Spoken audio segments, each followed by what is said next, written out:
explanation for this is quite simple. It has nothing to do with astrology, nor is there anything magical about the first 3 months of the year. It is simple that in Canada, the eligibility cutoff for age class hockey is January 1st. A boy who turns 10 on January 2nd then could be playing alongside someone who doesn't turn 10 until the end of the year. And at that age, in pre-adolescence, a 12-month gap in age represents an enormous difference in physical maturity. This being Canada, the most hockey-crazed country on earth, coaches start to select players for the traveling rep squad. The all-star teams at the age of 9 or 10, and of course they're more likely to view as talented the bigger and more coordinated players who have had the benefit of critical extra months of maturity. And what happens when a player gets chosen for a rep squad? He gets better coaching and his teammates are better. And he plays 50 or 75 games a season instead of 20 games a season like those left behind in the house league. And he practices twice as much as, or even 3 times more than he would have otherwise. In the beginning, his advantage isn't so much that he is inherently better, but only that he is a little older.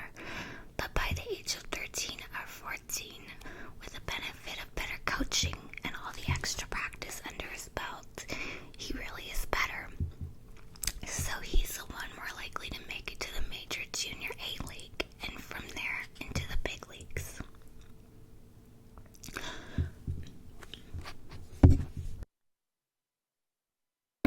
Excuse me. Barnsley argues that these kinds of skewed age distributions exist whenever 3 things happen: selection, streaming, and differentiated experience. If you make a decision about who is good and who's not good at an early age, if you separate the talented from the untalented, and if you provide the talented with a superior experience, then you're going to end up giving a huge advantage to the small group of people born closest to the cutoff date. In the United States, football and basketball don't select, stream, and differentiate quite as dramatically. As a result, a child can be a bit behind physically in those sports and still play as much as his or her mature peers, but baseball does. The cutoff date for almost all non-school baseball leagues in the United States is July 31st, with the result that more major league players are born in August than any other month. The numbers are striking. In 2005, among Americans playing Major League Baseball, 505 were born in August versus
August and September.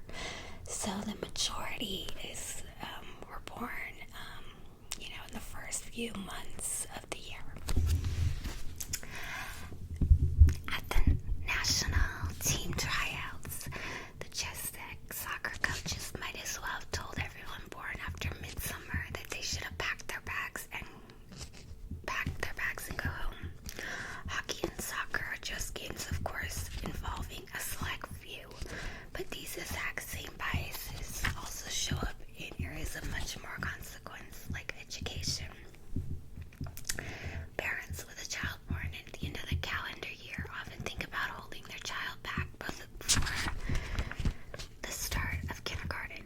It's hard for a 5-year-old to keep up with a child born many months earlier, but most parents, one suspects, thinks that whatever disadvantage a younger child faces in kindergarten eventually goes away. But it doesn't. It's just like hockey. The small initial advantage that the child born in the earlier part of the year has over the child born at the end of the year persists. It locks children into patterns of achievement and underachievement, encouragement and discouragement that stretch on and on for years. Recently, two economists, Kelly Bedard and Elizabeth Dooley, looked at the relationships between scores on what is called the Trends in International Mathematics and Science Study, or TIMSS, Math and Science test given every 4 years to children in many countries around the world. And month of birth, they found that among 4th graders, the oldest children scored somewhere between 4 and 12 percentile points better than the youngest children. That, Dewey explains, is a huge effect. It means that if you take two intellectually equivalent 4th graders with birthdays at opposite ends of the cutoff date, the older student could score in the 18th percentile, while the younger one could score in the 68th percentile. That's the difference between qualifying for a gifted program or not. It's just like sports, Dewey said. We do ability grouping early on in childhood. We have advanced reading groups and advanced math groups so early on. If we look at young kids in kindergarten and 1st grade, the teachers are confusing maturity with ability. Thank goodness I was homeschooled. And they put the older kids in the advanced stream where they learn better skills. And the next year, because they are in the higher groups, they do even better. And the next year, the same thing happens. And they do even better again. The only country we don't see this going on is Denmark. They have a national policy where they have no ability grouping until the age of 10.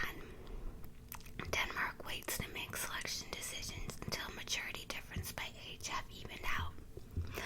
Dooley and Bedard subsequently did the same analysis, only this time looking at college. What did they find?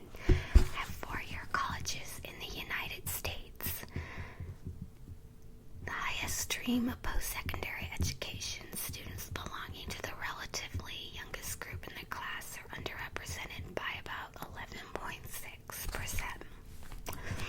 The initial difference in maturity doesn't always go away with time.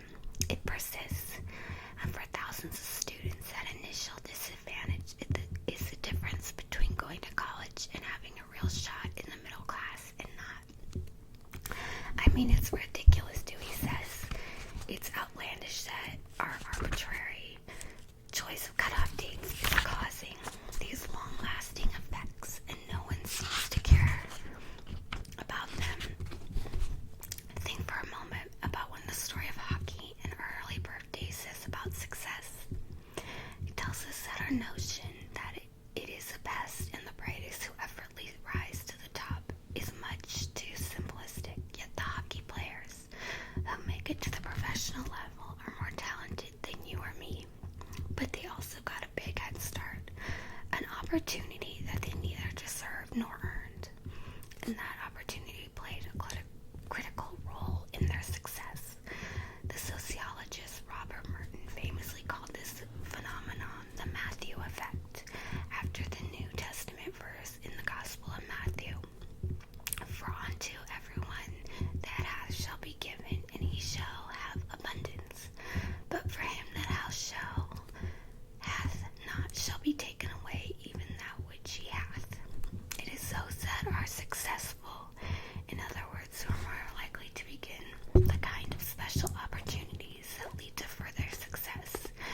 It's the rich who get the biggest tax breaks. It's the best students who get the best teaching and most attention. And it's the biggest 9 and 10-year-olds who get the most coaching and practice. Success is the result of what sociologists like to call a cumulative advantage. The professional hockey player starts out a little bit better than his peers. And that little difference leads to an opportunity that makes the difference a bit bigger, and that edge in turn leads to another opportunity, which makes the initial small difference bigger still. And on until the hockey player is a genuine outlier. But he didn't start out an outlier. He started out just a little bit better. The second implication of the hockey example is that the system we set up to determine who gets ahead are particularly efficient. We think that starting all-star leagues and gifted programs as early as possible is the best way of ensuring that no talent slips through the cracks. But take a look again at the roster for the Czech Republic soccer team. There are no players born in July, October, November, or December. And only one each in August and September. Those born in the last half of the year have all been discouraged or overlooked or pushed out of the sport. The talent of essentially half of the Czech athletic population has been squandered. So what do you do if you're an athletic young Czech with a fortune to have been born in the last part of the year? You can't play soccer. The deck is stacked against you. So maybe you could play the other sport that Czechs are obsessed with, hockey. But wait, I think you know what's coming. Here's the roster of the 2007 Czech junior hockey team that finished 5th at the World Championship. It's another chart showing their birth dates, their positions, their names. 3 are born in January, 10 are born in February, a few in March, 1 in April, 1 in May, 1 in June, a few in July, a few in August, 1 in November, and 1 in December. Those born in the last quarter of the year might as well give up on hockey too. Did you see the consequences of the way we have chosen to think about success? Because we so profoundly personalize success, we miss opportunities to lift others onto the top rung. We make rules that frustrate achievement. We prematurely write off people as failures. We are too much in awe of those who succeed and far too dismissive of those who fail. And most of all, we become much too passive. We overlook just how large a role we all play, and by we, I mean society, in determining who makes it and who doesn't. If we choose to, we could acknowledge that cutoff date matters. We could set up 2 or even 3 hockey leagues, divided up by month of birth. Let the players develop on separate tracks and then pick all-star teams. If all the Czech and Canadian athletes born at the end of the year had a fair chance, then the Czech and the Canadian national teams suddenly would have twice as many athletes to choose from. Schools could do the same thing. Elementary and middle schools could put the January through April born students in one class and May through August in another class, and those born in September through December in the 3rd class. They could let students learn with and compete against other students of the same maturity level. It would be a little bit more complicated administratively, but it wouldn't necessarily cost that much more money, and it would level the playing field for those who, through no fault of their own, have been dealt a big disadvantage by the educational system. We could easily take control of the machinery of achievement. In other words, not just in sports, but as we will see in other more consequential consequential areas as well. But we don't. And why?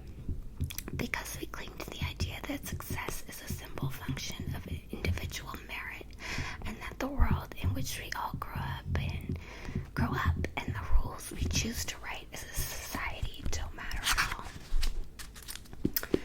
Before the Memorial Cup final, Gord Watson, the father of one of the Medicine Hat Tigers, stood by the side of the ice talking about his son Scott. He was wearing a Medicine Hat baseball cap and a black Medicine Hat t-shirt. When he was 4 and 5 years old, Watson remembered his little brother was in a walker, and he would shove a hockey stick in his hand, and they would play hockey on the floor in the kitchen, morning till night. Scott always had a passion for it. He played rep hockey throughout his minor league hockey career. He always made the AAA teams as a first-year peewee on a first-year bantam. He always played on the top rep team. Watson was clearly nervous. His son was about to play in the biggest game of his life. He had to work very hard for whatever he's got. I'm very proud of him. Those were the ingredients of success at the highest level: passion, talent, and hard work. And there was another element. What did Watson first get that sense that his son was something special? You know, he was always a bigger kid for his age. He was strong. He had a knack for scoring goals at an early age. And he was always kind of a standout for his age, a captain of his team. Bigger kid for his age. Of course he